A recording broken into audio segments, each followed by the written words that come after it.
update ng bayan. Maasahan anumang panahon.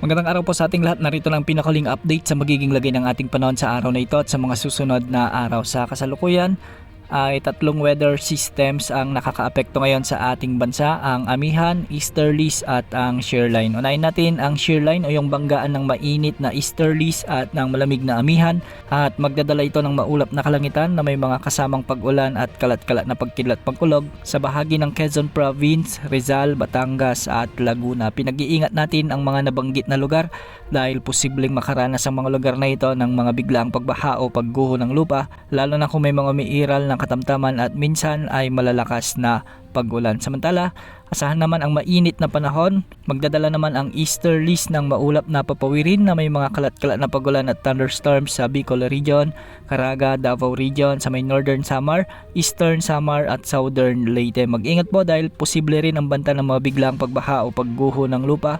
Kung may mga umiiral ng katamtaman hanggang sa minsan ay malalakas na pag-ulan. Samantala, amihan naman ang magdadala ng maulap na kalangitan na may mga kasamang pag-ulan, kaya kanina maraming lugar ang nakaranas sa mga pagkambon hanggang sa katamtamang pag-ulan dulot ng amihan sa Metro Manila, Cagayan, Isabela, Quirino, Aurora, Bulacan at Cavite. Dahil dito hindi rin inaalis ang banta ng mga biglaang pagbaha o pagguho ng lupa, lalo na kung may mga umiiral na katamtaman hanggang sa minsan ay malalakas na pag-ulan. Samantala, sa Batanes, Cordillera Administrative Region at nalalabing bahagi ng Central Luzon, magdadala naman ng amihan ng maulap na kalangitan na may mga mahinang pag-ulan. Sa Ilocos Region, bahagyang maulap hanggang sa maulap na kalangitan naman na may mga kasamang mahinang pag-ulan ang dadalhin ng northeast monsoon o amihan. At para naman sa nalalabing bahagi pa ng ating bansa, asahan din ang pag-iral ng easterlies na magdadala ng bahagyang maulap hanggang sa maulap na kalangitan na may mga kasamang kalat-kalat na pag-ulan at pagkidlat pagkulog. Posible pa rin ang banta ng mga biglang pagbaha o pagguho ng lupa,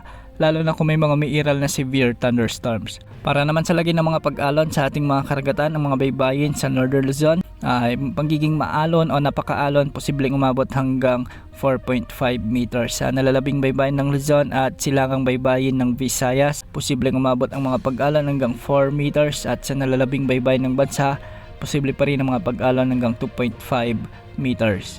Wala tayong minomonitor na LPA o bagyo sa loob at labas ng ating area of responsibility sa susunod na 3 hanggang 5 araw. Yan muna ang latest sa lagi ng panahon. Ito po ang weather update ng bayan. Maasahan anumang panahon.